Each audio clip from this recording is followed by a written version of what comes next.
Jueves 22 de agosto de 2024. Tres mensajes del Evangelio de hoy, tomado del Evangelio de San Lucas, capítulo 1, versículos del 26 al 38.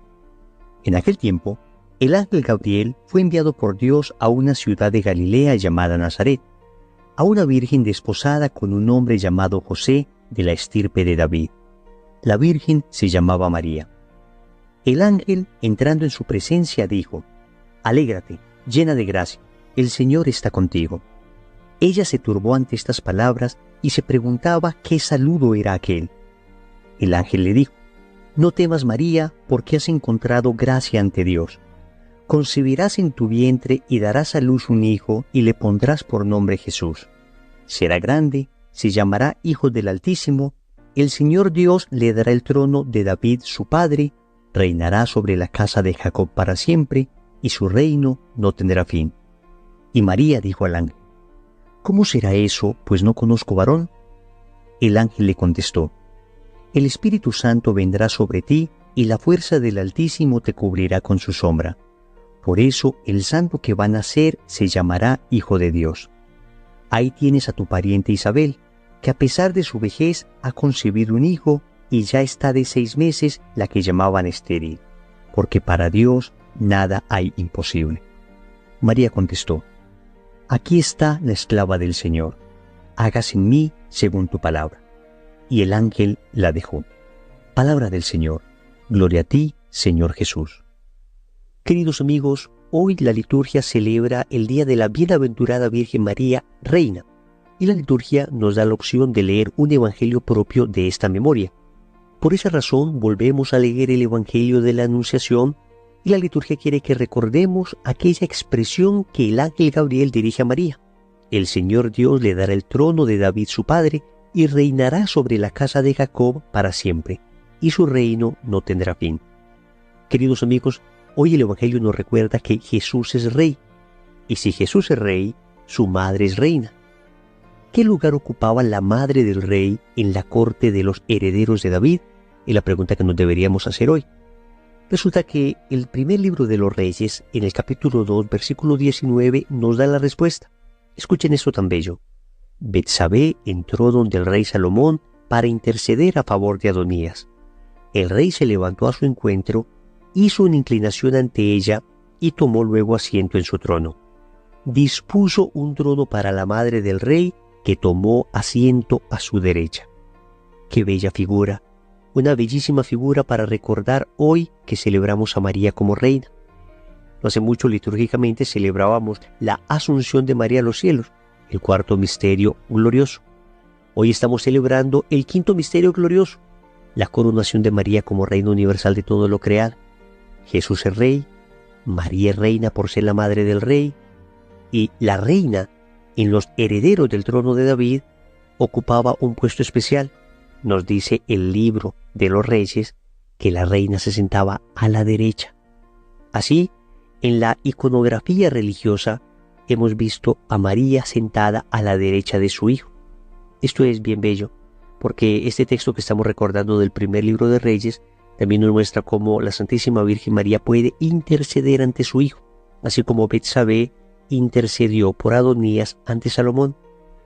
Pidamos pues a nuestra Madre, Reina de la creación, que interceda por nosotros ante su divino Hijo, el Rey del universo. Vamos a meditar 3 mensajes.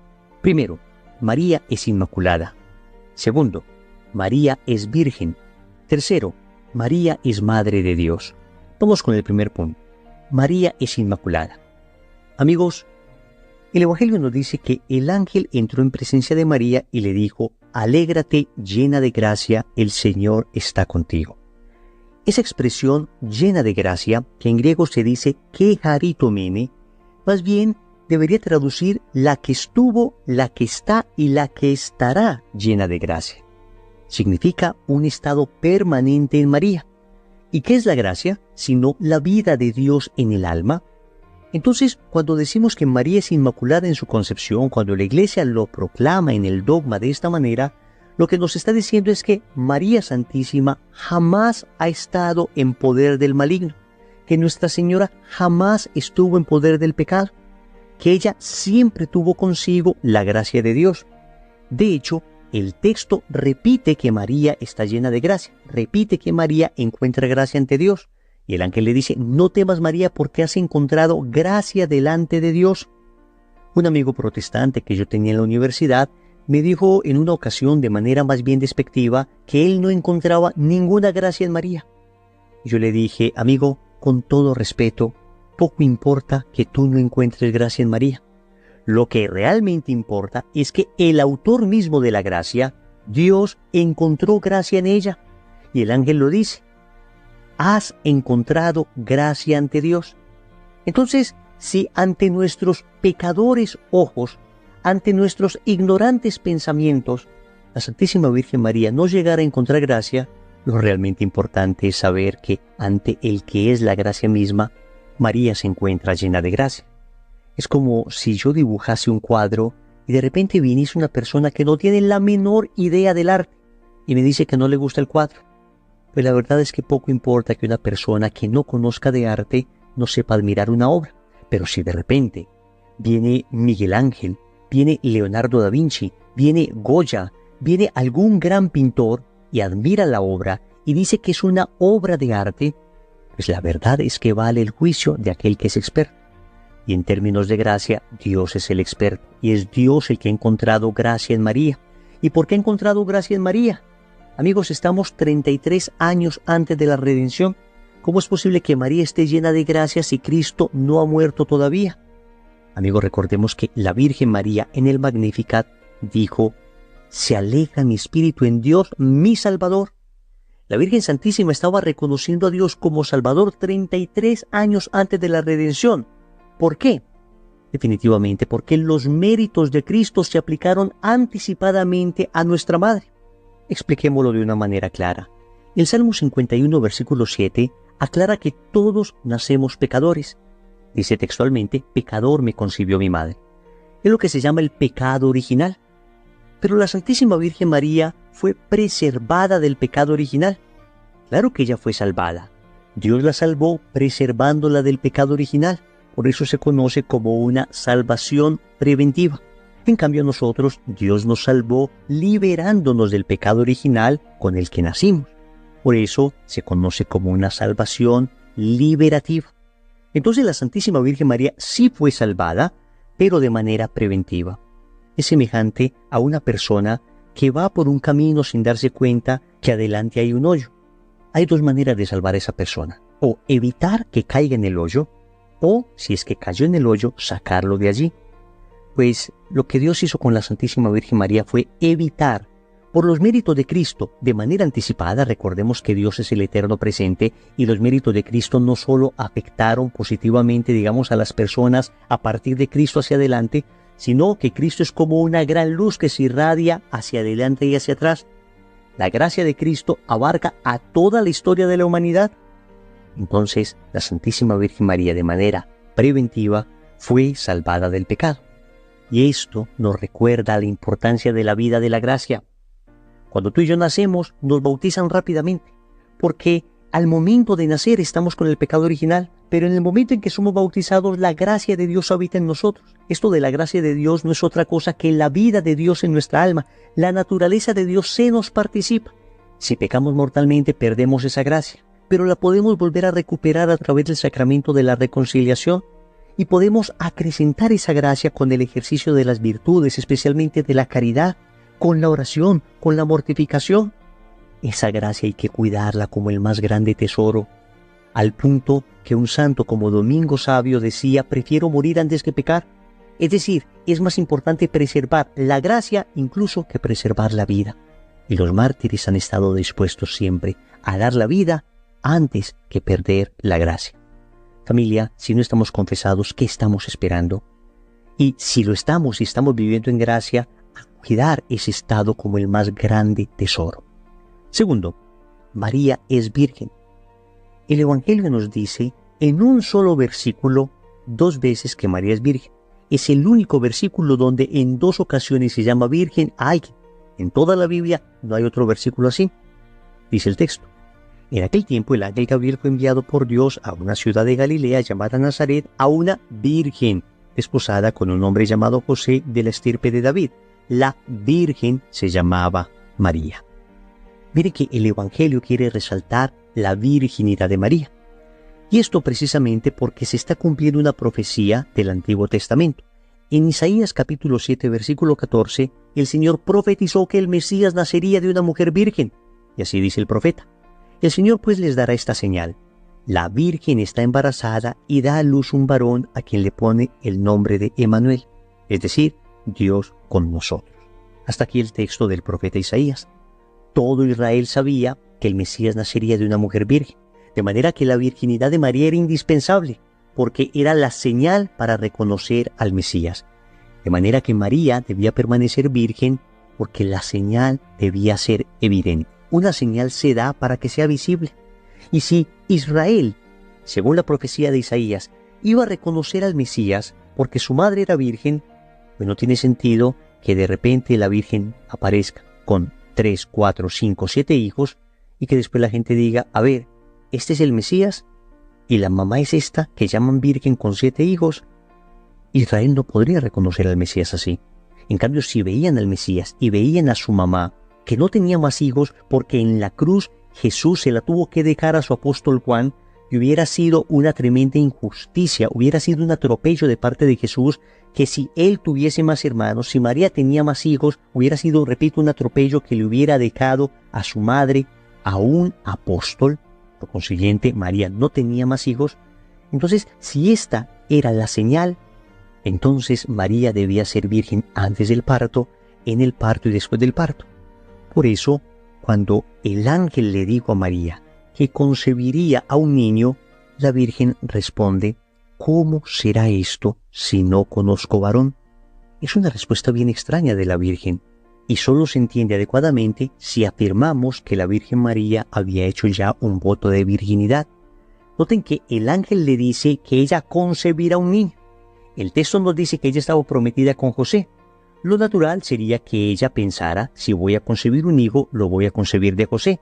Pero María responde, no conozco varón, y responde en presente. Porque en realidad ella no está simplemente hablando de su situación actual. Ella está hablando de un estado habitual que ella había tomado la decisión de seguir. Les ilustro esto con un sencillo ejemplo. Supongamos que usted me dice a mí, Wilson, mañana vamos a ir a una dulcería donde te voy a invitar a comer chocolatinas. Y yo te respondo, ¿cómo puede ser esto si yo no como dulce? Tú estás entendiendo con esa expresión no que en este momento no estoy comiendo dulce, sino que mañana tampoco comeré dulce. Es decir, que mi estado habitual es el de no comer dulce. Pues esto fue lo que le respondió la Virgen al ángel. ¿Cómo puede ser esto si yo no conozco varón? Le está diciendo al ángel, mi estado habitual es no conocer varón. Por eso muchos padres de la Iglesia ven en estas palabras de la Virgen María un voto de virginidad que ella había hecho. El caso es que el Catecismo de la Iglesia Católica en el numeral 499 dice con claridad que nosotros creemos en la virginidad real de Nuestra Señora. Escucha, la profundización de la fe en la maternidad virginal ha llevado a la Iglesia a confesar la virginidad real y perpetua de María, incluso en el parto del Hijo de Dios hecho hombre. En efecto, el nacimiento de Cristo, lejos de disminuir, consagró la integridad virginal de su madre. Hasta aquí el catecismo. De manera, queridos amigos, que defendemos la virginidad de María porque defendemos el mesianismo de Cristo, porque esta era la señal que Israel tenía para reconocer al Mesías. Pero eso nos dice algo hoy a nosotros, y es que debemos nosotros pedir mucho al cielo la gracia de la pureza, la gracia de la castidad. Es uno de esos dones indispensables para aprender a amar adecuadamente. En el noviazgo, la castidad de los novios les prepara para la fidelidad en el matrimonio. En el matrimonio también hay que vivir la pureza, viviendo una sexualidad sana, una sexualidad bella como Dios la quiere, una sexualidad humana. La castidad es un don bellísimo. Ciertamente, en un mundo tan pansexualizado como el nuestro, no siempre es fácil guardarse puro. Pero amigos, aunque la pureza, la castidad, la limpieza interior sea un árbol de raíces amargas, les aseguro que es un árbol de dulcísimos frutos. El fruto de la castidad es precioso y vale la pena todo el esfuerzo, que siempre tiene ayuda de la gracia, siempre Dios ayuda en ese esfuerzo, Vale la pena todo ese esfuerzo para saborear el fruto del amor verdadero, producto de la castidad. Tercero, María es Madre de Dios. El ángel le dice a María: el Espíritu Santo vendrá sobre ti y la fuerza del Altísimo te cubrirá con su sombra. Por eso el santo que va a nacer se llamará Hijo de Dios. Amigos, el ángel le está diciendo a María: usted va a ser la madre del Hijo de Dios, es decir, de Dios mismo. Es el ángel el que llama a María Madre de Dios. El ángel no le dice: usted va a tener un hijo que es hijo de Dios, pero usted va a ser solamente madre de su parte humana. Es que no nos vamos a confundir. No es que una persona pueda ser madre solo de una parte de su hijo. La madre es madre de la persona completa. Y Cristo es persona divina. Por consiguiente, María es madre de Dios. Evidentemente, María no le dio la divinidad a Cristo. La divinidad precede a María. Sin embargo, María es madre de ese que es Dios. Les pongo también un sencillo ejemplo. Supongamos que Rosa es madre de Juan. Y supongamos que Juan es presidente. Podemos decir, sin ningún temor a equivocarnos, que Rosa es madre del presidente. Claro, Juan es presidente, luego Rosa es madre del presidente. ¿Rosa hizo presidente a su hijo? No. ¿Existía la presidencia antes de Rosa? Sí. Y sin embargo, nadie se asombra si digo Rosa es madre del presidente. Lo mismo pasa con María. María es madre de Jesús. Jesús es Dios. Luego, María es madre de Dios. No significa que María haya hecho a Dios. No significa que Dios no exista antes que María.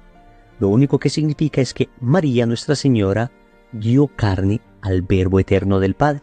Con su sí, ese Verbo se encarnó y María es madre de la persona divina de Cristo. No es difícil de entenderlo, amigos. Basta tener fe y lógica. Pero María además es madre nuestra. Porque si ella es madre de Cristo, que es la cabeza de la iglesia, también es madre del cuerpo. Nadie puede ser madre solo de una cabeza. Es madre también del cuerpo místico, que somos nosotros, la iglesia. Y por eso en Juan capítulo 19, versículos del 25 al 27, Jesús le dice a su apóstol: hijo, ahí tienes a tu madre. Y le dice a su madre: mujer, ahí tienes a tu hijo. Y el texto nos dice que desde aquel momento el discípulo se las llevó a su casa. Te quiero invitar para que te lleves a María a tu casa. Y eso se hace de una manera muy sencilla. Conságrate a su corazón inmaculado. Si no lo has hecho, busca cómo empezar el proceso de consagración.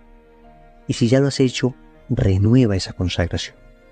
También te invito para que el rosario sea el alimento familiar diario, a través del cual ustedes se llevan a María a vivir a su casa.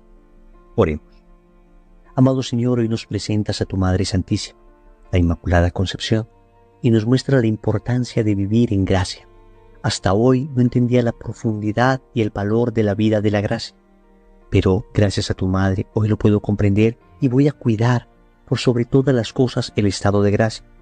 También te agradezco porque esa Madre tuya es virgen antes del parto, en el parto y después del parto, y con ello me enseñas la importancia de la castidad.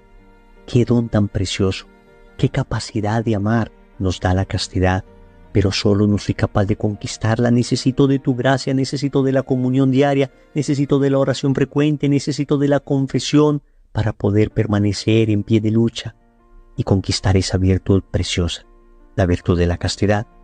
Finalmente te doy gracias porque me has dado una madre, porque no me has dejado huérfano, Señor, y hoy me entrego enteramente a su corazón. Señor, dame lo que me pides y pídeme lo que quieras. Amén. Recordemos entonces: primero, María es inmaculada. Segundo, María es virgen. Tercero, María es Madre de Dios. Compromiso. Yo te invito para que hoy reces el Santo Rosario con toda tu familia. En el nombre del Padre, y del Hijo, y del Espíritu Santo. Amén.